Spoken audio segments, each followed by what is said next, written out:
Bonjour à tous et bienvenue à un nouvel épisode. Je m'appelle Dan et j'aide les gens à défier leur réalité afin de créer la vie qu'ils désirent depuis l'intérieur.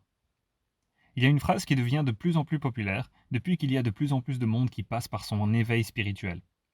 Tu crées ta propre réalité. Je pense que tout le monde peut la comprendre jusqu'à un certain point, ne serait-ce que pour la libre volonté. Mais quelle est la réelle profondeur de cette phrase? Évidemment, on sait tous qu'on peut consciemment prendre des décisions et agir selon nos décisions ou pas. Mais il y a aussi des milliers de choses qui sont faites par ton corps sans que tu en sois conscient ou consciente, comme digérer des aliments, guérir des blessures, faire battre ton cœur, faire pousser tes cheveux. Ma question est donc, penses-tu que ton corps affecte aussi ta réalité sans que tu t'en rendes compte? La réponse courte serait oui, mais voyons comment. Avant de commencer, j'aimerais remercier Greg Braden pour avoir partagé cette information. Si tu sais pas qui c'est, je te conseille de le suivre sur les réseaux sociaux, surtout si tu parles anglais, parce qu'il partage plein de choses fascinantes sur le corps humain et les anciennes civilisations. Bref, revenons à comment ton corps influence ta réalité. Il y a une étude dans laquelle des scientifiques expliquent qu'ils ont pris un récipient en verre dans lequel ils ont fait le vide. Il n'y avait donc pas d'air ni de matière dedans. La seule chose qui restait dedans était des photons. Un photon est l'unité de base qui compose la lumière. C'est la quantité la plus petite d'énergie électromagnétique et ils sont toujours en mouvement. Et justement, l'idée c'est d'étudier leur mouvement pour voir s'ils suivaient un certain modèle. Mais non, apparemment ils bougent de façon totalement aléatoire dans le vide. Jusqu'au moment où ils ajoutèrent de l'ADN humain. Les résultats étaient fascinants. Les photons commencèrent à reproduire le mouvement et la forme de l'ADN humain. Alors comment ça se fait?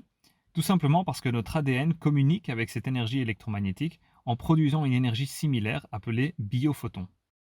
Évidemment, je simplifie le tout et je ne vais pas rentrer dans les détails de comment ils sont produits, mais ce qui est intéressant est que si tu as écouté mes épisodes précédents, tu sais qu'en changeant ton état d'être, donc tes pensées, tes émotions et tes actions, ou du moins l'intention derrière tes actions, tu peux changer le fonctionnement de ton corps, le type de gène qui s'active et se désactive, pouvant même ainsi changer la structure de ton ADN.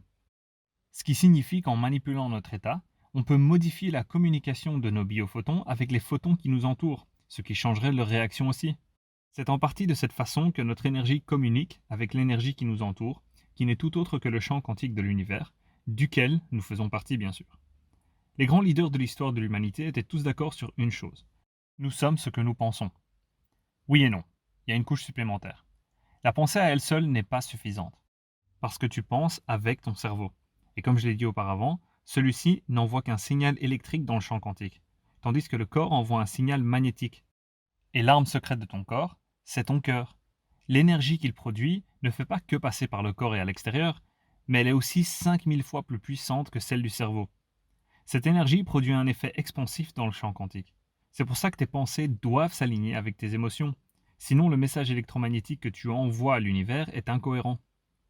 On sait aussi que les émotions élevées comme l'amour, l'abondance, la plénitude et la gratitude produisent une énergie supérieure à celle des émotions comme la peur, la haine ou même le désir. C'est parce qu'elles ont une fréquence vibratoire beaucoup plus haute.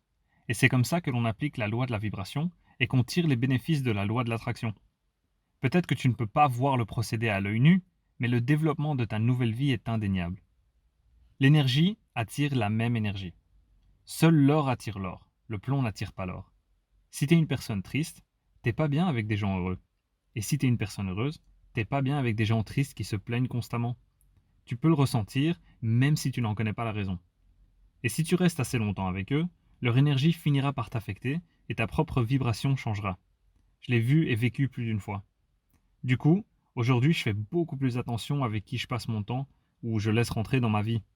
Est-ce que j'ai dû couper des gens de ma vie? Oui. Est-ce que ça me fait mal? Aussi.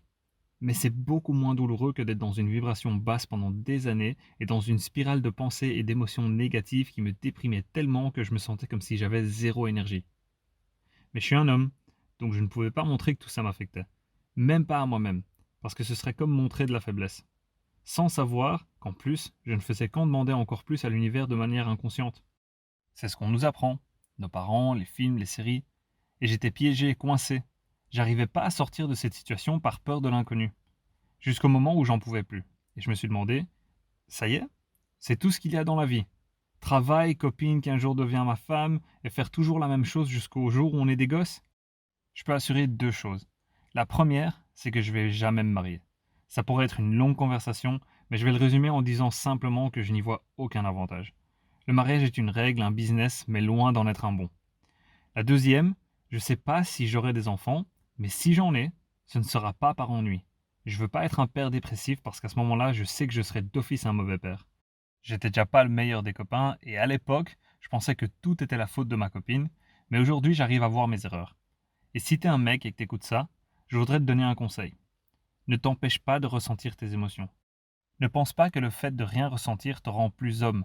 Bien au contraire, parce que tu ne fais que fuir la douleur et en même temps, ta possibilité d'être heureux. Et tu perds ton humanité. Donc j'avais décidé de changer de chemin, même si c'était pas le chemin le plus commun, mais bon, j'ai jamais rien fait de la façon commune. D'ailleurs, à chaque fois que j'ai essayé la façon commune, je me suis bien fait chier. Ça n'a pas été simple, mais ça a vraiment valu la peine. Pendant que je brisais l'habitude d'être dans cet état, peu à peu je découvrais des nouvelles choses. C'était un long procédé, mais je suis content d'être passé par tout ça. D'ailleurs, c'est pas fini, parce que la croissance de l'âme est infinie. Et c'est la raison pour laquelle j'ai créé cette chaîne, pour pouvoir partager mes expériences avec toi et t'aider dans ton chemin d'éveil spirituel et que tu puisses franchir les étapes, pas nécessairement plus vite, mais du moins plus facilement et avec une meilleure compréhension. La question que je veux te poser maintenant est la suivante. En sachant que tu le veuilles ou non, ton cerveau et ton corps communiquent avec l'univers et que tu peux contrôler le message, es-tu prêt ou prête à faire l'effort pour le faire? Ou est-ce que tu vas laisser l'environnement externe dicter le message et contrôler ton bonheur? Si tes pensées sont la base de ce qui crée ta réalité, pourquoi en laisserais-tu passer une seule qui ne serait pas en ta faveur? J'espère que cet épisode t'a plu et qu'il t'aidera à mieux comprendre comment nous communiquons même de façon inconsciente avec le champ quantique de l'univers et comment l'utiliser en ta faveur. N'oublie pas de cliquer sur j'aime, de t'abonner et de partager avec les gens qui t'entourent. Check aussi le site de mon sponsor si tu veux déjà prendre le contrôle de ta santé. Et bien évidemment, n'hésite pas à me contacter par mail ou via les réseaux sociaux pour plus d'infos, pour des réductions et un suivi pour faire ta commande et comment tout consommer. Ou même une collaboration. Tous les liens sont dans la description. Merci pour ton écoute et ton soutien. On se voit au prochain épisode et comme d'habitude, paix, amour, gratitude et respect.